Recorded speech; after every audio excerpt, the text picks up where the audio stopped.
Thanks for watching my channel called Native Plants Near Lake Ontario. This is a quick video on 8 lessons learned from winter sowing.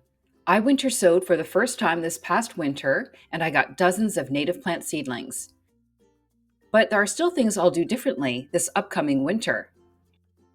Before I get into the 8 lessons learned, let me refer you to one of my main sources of information, which is a Facebook group called Winter Sowers. I'll link to the group below. Okay, let's get started. Lesson number 1. Use potting soil, not triple mix. I used both since I already had triple mix on hand, but I can say that potting soil got better results. Triple mix gets dense and compact, so I think it's harder for roots to penetrate. And triple mix is also prone to algae, which was one of my challenges. Potting soil, on the other hand, is fluffy and lighter, and it got me higher germination. Lesson number 2. Do fewer species. This winter, I'll try to do fewer than 20 different types of native plants. I think that will help me stay organized and it will lessen the chaos of my back patio. This here is a photo from the end of July, but it's just a portion of my total winter sowing results.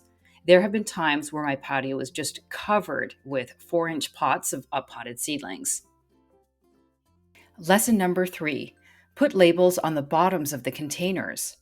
It's true that these labels are the most reliable. This photo shows how I labeled butterfly milkweed as BMW and swamp milkweed as SMW. Lesson number 4. Don't put containers on any fallen leaves. These leaves will freeze to your container and clog up your drainage holes. So be sure to clear the area before setting down your bottles. Lesson number 5. Don't overwater your containers. I had some algae issues from too much moisture. We generally had enough rain and snow in Toronto, Ontario, so I should have watered less. Lesson number 6. Take full advantage of days when it's above freezing.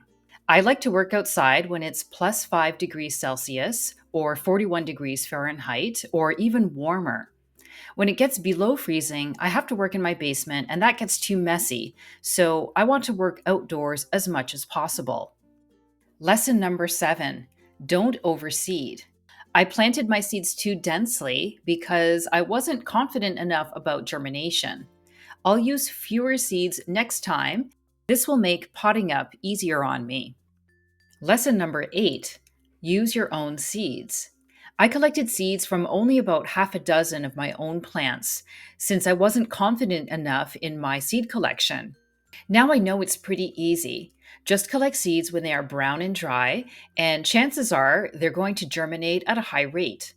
What's more, because I grow native plants, these plants will make my winter sowing very successful. They're meant to be in my local ecosystem. That's it for my 8 lessons learned from winter sowing in 2023. I hope to make improvements to my own winter sowing process this upcoming winter so that I can grow more native plants that will be tough and beautiful and they'll support local wildlife. Thanks for watching.